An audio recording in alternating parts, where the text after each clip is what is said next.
nous regardez sur Arc-en-Ciel Télévision, merci de nous faire confiance. C'est parti pour ce nouveau numéro de votre magazine qui retrace les sujets ayant marqué l'actualité économique de la semaine. Tout de suite, voici les grandes lignes.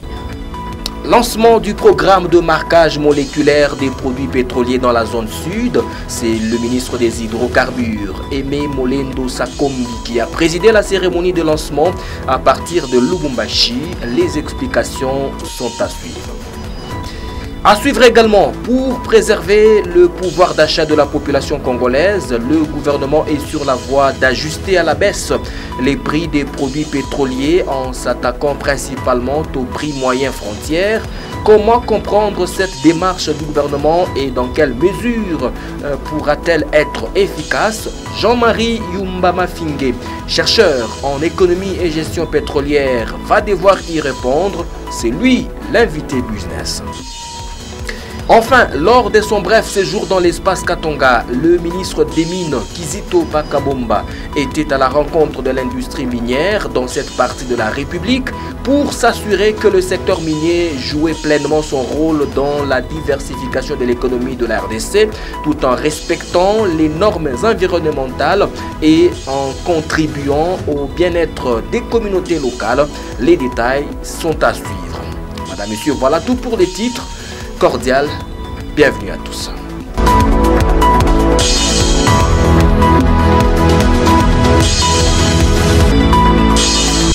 Pour commencer, lors de son récent séjour dans l'espace Katanga, le ministre des Hydrocarbures, Aimé Molendo Sakombi, a lancé le programme de marquage moléculaire des produits pétroliers. C'était aux entrepôts de la Société pétrolière du Congo, CEP Congo. Ce programme est un outil par excellence dont dispose le gouvernement de la République pour lutter efficacement contre le commerce illicite des produits pétroliers, a dit ce membre du gouvernement. Les explications dans ce commentaire que signe Nadia Nyembo.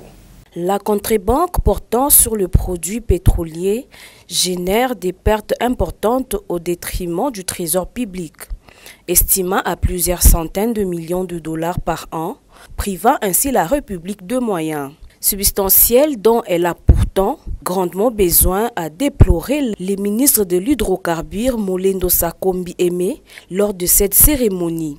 Il a annoncé par la même occasion l'installation de la brigade de l'hydrocarbure en septembre prochain dans la zone sud de la RDC qui débutera par une campagne de sensibilisation des pétroliers en vue de lutter contre la fraude et accroître les recettes non fiscales du secteur de l'hydrocarbure. Pour sa part, le gouverneur du Haut-Katanga, Jacques Kiaboula Katoué, a salué l'importance de ces programmes de marquage moléculaire pour la certification de produits pétroliers qui sont vendus. Il s'est réjoui du fait qu'à travers ce marquage, l'État s'assure de la conformité à la réglementation des opérateurs qui œuvrent dans la distribution et la vente des carburants et se permet de sécuriser les consommateurs et les vendeurs sur les produits de qualité en établissant un climat de confiance entre consommateurs, vendeurs et régulateurs de marché. À cette occasion, le président de Fédération des entreprises du Congo FEC, section du Haut-Katanga, Patrick Mouland, a remercié les gouvernements congolais pour cette initiative qui permettra l'assainissement du secteur pétrolier dans la zone du Sud. Il a relevé les difficultés auxquelles sont confrontés les pétroliers, indiquant que le Haut-Katanga compte 120 entreprises, dont seulement une vingtaine sont contrôlées par les gouvernements. Patrick Mouland, à cet effet, promis d'accompagner cette initiative tout en plaidant pour la distribution de produits pétroliers. Et puis, lutte contre la vie chère en République démocratique du Congo. Les principaux importateurs de la République démocratique du Congo, justement, ont exprimé leur soutien aux mesures gouvernementales prises contre la cherté de la vie. Lors d'une réunion tenue en début de semaine, ces opérateurs économiques ont salué l'initiative du gouvernement visant à améliorer le pouvoir d'achat des Congolais. Merveille Mouhemba nous en parle. Au cours de cette réunion, le vice-premier ministre, ministre de l'économie nationale, Daniel Moukoko Samba, en sa qualité de président de la Commission économique, financière et reconstruction, ECOFIR, a rappelé la détermination du président Félix Antoine Tshisekedi à voir ces mesures rapidement mises en œuvre. Le chef de l'État tient fermement à l'application de ces mesures pour améliorer les pouvoirs d'achat de nos compatriotes, a-t-il souligné. Le vice-premier ministre a exhorté les importateurs à prendre leurs responsabilités. Plus vos clients achètent, plus vous allez accroître vos chiffres d'affaires, a-t-il rappelé avant d'indiquer que le gouvernement a déjà supprimé certaines taxes jugées illégales ou injustifiées pour alléger les charges fiscales des opérateurs économiques. Lors de la rencontre, les importateurs ont soulevé des préoccupations concernant les commerces transfrontaliers, un dossier que le gouvernement central examine pour atténuer les impacts négatifs sur l'économie nationale. Le vice-premier ministre a assuré que ces processus de réduction des prix des produits de première nécessité se poursuivra conformément à la volonté du chef de l'État. Le vice-président de la Fédération des entreprises du Congo, FEC, et patron de la société Sosimex, a salué les efforts du gouvernement pour supprimer certaines taxes, estimant que cela pourrait soulager la population en faisant baisser les prix. Le représentant de Beltesco a de son côté dénoncé des pratiques abusives, notamment les paiements des taxes pour des services non rendus, et a appelé à une clarification des rôles des différents intervenants au port de Matadi. Outre Sosimex, d'autres sociétés telles que les groupes Ledia, Beltesco, AfriFood, Mondial Food, Sokin, Nouveau Food et Premium Food ont également pris part à cette réunion. Place à l'invité business. Pour préserver le pouvoir d'achat de la population congolaise, le gouvernement est sur la voie de pouvoir ajuster à la baisse le prix des produits pétroliers en s'attaquant principalement au prix moyen frontière. Question, comment comprendre cette démarche du gouvernement et dans quelle mesure pourra-t-elle être efficace? Jean-Marie Yumba Mafingue, chercheur en économie et gestion pétrolière, y répond dans cet échange qu'il a accordé à votre télévision. Je vous prie de les suivre. Monsieur Jean-Marie Yumba, merci d'accepter notre invitation. Aujourd'hui, le gouvernement de la République est sur la voie d'ajuster à la baisse les prix des produits pétroliers à la pompe en vue de préserver le pouvoir d'achat de la population sous prétexte que la structure de prix des produits pétroliers contiendrait des niches. Comment vous comprenez cette démarche? La mesure gouvernementale, moi je peux qu'appuyer ça. Mais le plus grand problème concernant le problème de la révision des prix à la baisse doit concerner notre structure des prix. Quand il a parlé de niche, il a raison. Comparons la structure des prix à l'époque de Mobutu, comparons la structure des prix à l'époque de Musée et l'actuelle structure des prix, vous allez remarquer qu'il y a trop de rubriques et toutes ces charges-là sont supportées par le dernier consommateur. Et en calculant les rubriques, et le gouvernement a fixé les prix à 1000 mètres cubes.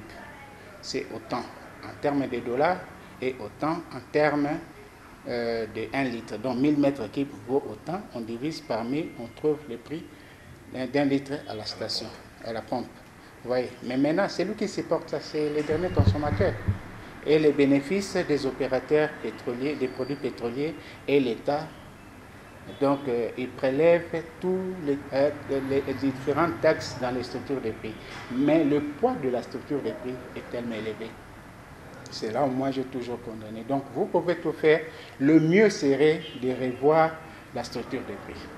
Alors, le gouvernement veut se pencher notamment sur le prix moyen frontière qui devra être ajusté à la baisse. Comment le gouvernement devra-t-il s'y prendre? Les prix moyen frontière, nous, c'est comme aux zones sud, qui est Lubumbashi. Les carburants viennent de plusieurs endroits. Et quand nous parlons de prix moyen frontière, tous ces fournisseurs, quand ils arrivent, ils amènent aussi leurs charges. Voilà, je dois avoir autant. Maintenant, le gouvernement va calculer les différents prix de tel, et trouve un prix moyen. Alors maintenant, il doit normalement, à partir de ces calculs, revoir son prix moyen frontière pour impacter maintenant la structure des prix. c'est la façon que le gouvernement peut aller pour réviser le prix à la baisse. C'est à partir des prix moyens frontières. C'est ça l'élément capital pour déterminer le prix à la consommation. Il faudrait commencer parce que nous ne sommes pas producteurs et raffineurs. Nous sommes producteurs, oui, mais nos produits on les vend en termes de brut, mais nous importons les produits finis. Et ces produits finis doivent commencer par le prix moyen frontière. Parce qu'ils viennent d'ailleurs et ça arrive dans nos frontières, on calcule. Et si le gouvernement fait cet effort de revoir ça à la baisse, ça va impacter sur la structure des prix. C'est ça le problème. Et le dernier consommateur peut être satisfait. Tout dépend de la politique. Parce qu'il y a aussi un autre élément que nous oublions. Le pétrole n'est pas seulement fixé par rapport à nos moyens. Il y a aussi cet apport extérieur qui fait que le pétrole soit réajusté à la hausse ou à la baisse par rapport au prix du baril sur le marché international. Et les deux marchés, disons le prix du baril sur le marché international. C'est ça. Pour lutter contre le commerce illicite des produits pétroliers en RDC, le programme de marquage moléculaire des 10 produits a été lancé dans la zone sud à partir de Lubumbashi par le ministre des Hydrocarbures. Tout d'abord, quand on parle de marquage moléculaire des produits pétroliers, à quoi cela fait allusion? Bon, le marquage moléculaire des produits pétroliers, c'est un produit qu'on introduit dans les carburants pour donner une certaine identité et ça permet aussi à la traçabilité des produits de l'origine vers la destination. Vous voyez. Or, nous, ici, dans notre pays, il y a des produits qui entrent, on ne sait pas les identifier. Ces produits viennent de quelle partie et comment comment ces produits est entré dans notre pays, tout ça. Et comment rendre efficace une telle mesure qui veut lutter contre le commerce illicite des produits pétroliers? Ça, ce sont des efforts que le gouvernement doit mettre en pratique. C'est seulement la bonne gestion, la bonne gouvernance des produits pétroliers. Parce que le marquage, ça, à ce que je sache, on les met et on peut aller dans telle station. Et donc, il faut seulement développer les contrôles dans toutes les stations. Ça, c'est vrai. Parce que quand le produit a été marqué dans des molécules pour permettre à identifier ces produits, si c'était entré dans quelle partie, tout ça, mais le mieux serait de commencer à contrôler. On prend seulement un petit échantillon dans la station et on analyse, on saura que ce produit est entré par la voie légale ou par la voie qui n'est pas légale. C'est facile. Monsieur Jean-Marie Yumba, merci. Merci beaucoup. Jean-Marie Yumba Mafingue, il est économiste, il est chercheur en économie et gestion pétrolière. Autre titre, une délégation de l'autorité des régulations de la sous-traitance dans le secteur privé ARSP et celle du Fonds de garantie des entrepreneurs du Congo ont échangé sur les questions pratiques impliquant leur rôle dans le soutien aux entrepreneurs. Les responsables de ces deux entités étatiques ont évoqué en particulier la redevance FOGEC ainsi que la collaboration étroite entre les deux établissements publics, ce en vue de l'émergence d'une véritable classe moyenne congolaise. Marcus Akenda pour les explications. La partie ARSP était représentée par le président du conseil d'administration, Félix Amouna, le directeur général Miguel Cachal, le directeur général adjoint Georgine Madiko et quelques experts. Côté FOGEC, son PCA, son directeur général et des experts y ont pris part. Selon le directeur général du Fonds des garanties de l'entrepreneuriat au Congo, FOGEC, Laurent Munzemba, les deux établissements sont engagés à matérialiser la vision du chef de l'État, Félix Tshisekedi. En croire ses propos, c'est un moment d'échange entre deux entités qui évoluent sous la même tutelle. Le même écosystème pour le même objectif, celui de matérialiser la vision du chef de l'État qui veut voir pendant son mandat des entrepreneurs qui vont créer de l'emploi. C'était un entretien sur la question de la redevance sur la sous-traitance mise en place pour pouvoir soutenir ces besoins-là d'aider les entrepreneurs, a-t-il indiqué.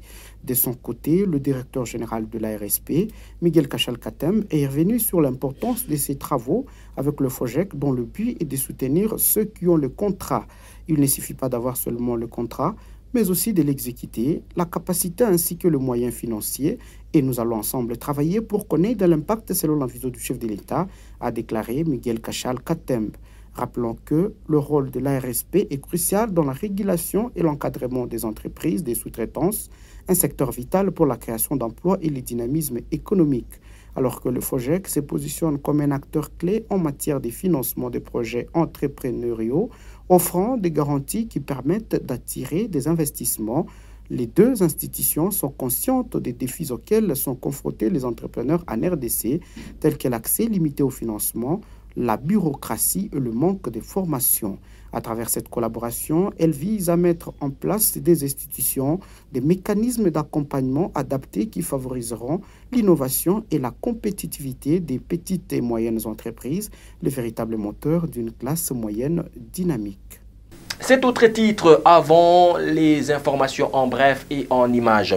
Le ministre des Mines, Kizito Pakabomba, a bouclé sa mission officielle dans l'espace Katanga. Ce membre du gouvernement de la République voulait s'assurer que le secteur minier, jouait pleinement son rôle dans la diversification de l'économie nationale, tout en respectant les normes environnementales et en contribuant au bien-être de la communauté locale. Une fois de plus, on retrouve Marcus Akenda. Après la Grande Orientale, le ministre des Mines, Kizito Pakabomba, est dans le Grand Katanga depuis ce jeudi 15 août 2024 pour visiter l'industrie minière, secteur sur lequel le président de la République, Félix Tshisekedi, attend un impact conséquent tant sur l'économie du pays que sur l'amélioration des conditions de vie des Congolais. Pour cette mission de haute importance, à l'étape de Lubumbashi, le patron des mines a été accompagné du président du conseil d'administration de la GECAMINE, M. Guy Robert Lukamankunzi, et du directeur général de la GECAMINE, M. Placide Nkala. À Kolwezi, dans le Lualaba, le vendredi 16 août, le ministre des Mines a commencé sa tournée par les installations de Kamoto Copper Company, KCC, l'un des principaux producteurs de cuivre et de cobalt de la région. Après sa visite à KCC, Kizito Pakabomba s'est rendu à l'usine de la société minière d'Akamoa Copper, où il a constaté les progrès réalisés par cette entreprise en matière de production responsable et de respect des standards internationaux. Ici, le ministre a salué l'engagement des Kamoa à renforcer la production tout en minimisant l'impact environnemental, soulignant l'importance d'une gestion rigoureuse et durable des ressources minières.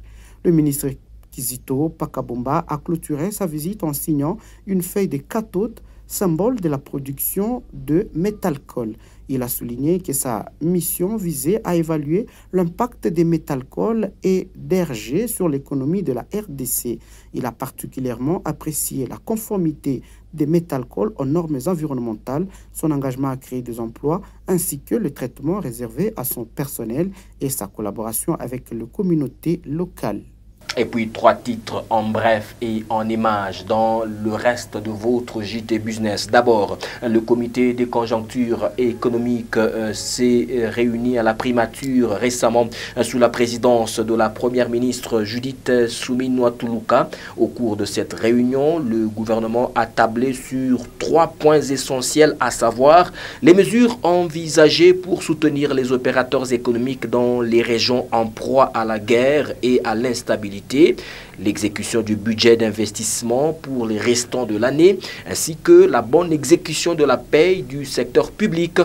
Le comité de conjoncture économique a annoncé que le gouvernement prépare des mesures d'allègement fiscaux et autres facilités à accorder aux entreprises et populations se trouvant justement dans les provinces victimes d'agressions rwandaises.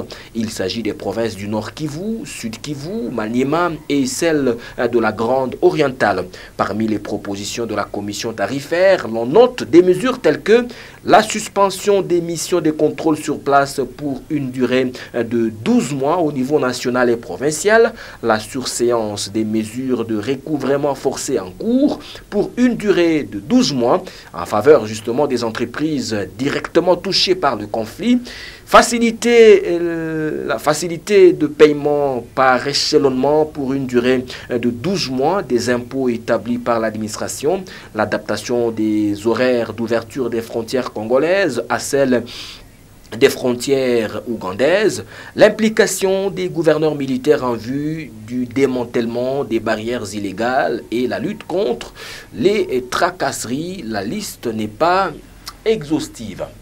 Ensuite, les participants au conclave Inde-Afrique tenu du 20 au 22 août dernier à New Delhi ont été réceptifs au potentiel hydroélectrique de la République démocratique du Congo estimé à 100 000 MW, exprimé justement par le ministre des Ressources hydrauliques et de l'électricité, Teddy Luamba. Il a ajouté que le pays a un bon taux d'ensoleillement qui tient jusqu'à 5,7 kWh par mètre carré dans certaines zones.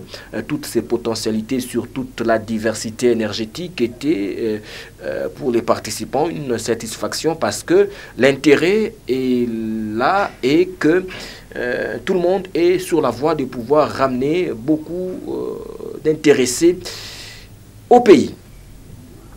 Enfin, le ministre Fwamba Doudou appelle les agents de la DGI à une gestion axée sur les résultats. Le ministre des Finances, justement, Doudou Luamba, le ministre des Finances, Doudou Luamba, c'est lui qui a appelé les agents et cadres de la Direction générale des impôts à une gestion axée sur les résultats. Il a lancé cet appel lors de sa visite à la Direction générale des impôts DGI dans le cadre de ses descentes d'itinérance. La République attend beaucoup de ses agents et que les actions devront répondre aux aspirations du pays et que tous devront penser à l'intérêt général dans leur travail avant toute autre considération. L'argentier national a également annoncé au personnel de l'administration fiscale la signature imminente d'un arrêté visant à restituer la prime de plus-value ainsi que certains avantages. Face à la pression fiscale actuelle, Doudou Fwamba a souligné la nécessité de mettre en œuvre des réformes pour accroître les recettes fiscales. À présent, voici la tendance des prix des produits miniers d'exportation de la République démocratique du Congo sur les marchés internationaux. La semaine du 19 au 24 août 2024, selon le tableau qui est devant vous. C'est comme ça que vous allez constater que le prix d'une tonne de cuivre connaît une augmentation sur les marchés internationaux au cours de la période sous examen, en se négociant à 8 808 $ américains la tonne, selon justement la mercuriale de prix du ministère du Commerce extérieur. Selon la même source, 3 autres produits miniers marchands, hormis le cuivre, ont connu une hausse de prix sur les marchés internationaux, à savoir le zinc, l'étain ainsi que l'or pendant la période sous examen. Ils se négocient respectivement, c'est-à-dire pour le zinc, 2660 $ la tonne, pour l'étain, 31 039 $ la tonne, et pour l'or, 78,75 $ américains le gramme. La source précise que 3 autres produits miniers marchands connaissent une baisse de prix à l'international, à savoir le cobalt, l'argent ainsi que le tantal durant la période en cours. Le prix d'une tonne de cobalt, il se négocie, disons, le prix d'une tonne de cobalt est passé de 25 930 $ la tonne à 25 850 $ américains. L'argent est passé de 0,91 à 0,89 $ le gramme, ainsi que les tantals de 223 $ à 222 $ le gramme. Cette tendance des prix des produits miniers d'exportation de la RDC sur les marchés internationaux laisse place à la tendance des prix des produits des grandes consommations à Lubumbashi la semaine du 19 au 24 août 2024, selon le tableau qui est devant vous. Vous allez constater que les prix n'ont pas changé. Un carton de cuisse poulet, il se négocie entre 91 500 francs congolais et 59 000 francs congolais, alors qu'un carton de chinchard, il se négocie entre 168 000 francs congolais et 113 000 francs congolais. Un carton de tilapia, il se négocie entre 74 000 francs congolais et 42 500 francs congolais. Un sac de farine de 25 kg, il se négocie entre 55 000 francs congolais et 48 000 francs congolais. Un sac de riz de 25 kg, il se vend entre 80 000 francs congolais et 70 000 francs congolais. Un sac de sucre de 25 kg, il se vend à Lubumbashi à 85 000 francs congolais. Un sac de braise, il est entre 30 000 et 25 000 francs congolais, alors qu'un bidon d'huile végétale de 5 litres, il se négocie à entre 30 000 et 29 000 francs congolais. Et pour finir, voici le cours d'échange fin semaine, c'est-à-dire au 24 août 2024, selon les données de la Banque centrale du Congo. Vous comprenez que nous sommes là sur le segment officiel. Et donc, voici le cours d'échange. 1 euro équivaut à 3 104 francs congolais. 1 dollar américain au 24 août équivaut à 2 795 francs congolais, selon la Banque centrale du Congo, c'est-à-dire le segment officiel, qui est justement différent de l'interbancaire ou soit du marché parallèle. Un rand sud-africain équivaut à 155,89 francs congolais, alors qu'un franc CFA équivaut à 4,73 francs congolais. Et enfin, un kwacha zambien, 108,62 francs congolais selon la mère des banques. Et c'est par là que s'achève ce JT Business. Merci de nous regarder. Restez avec nous.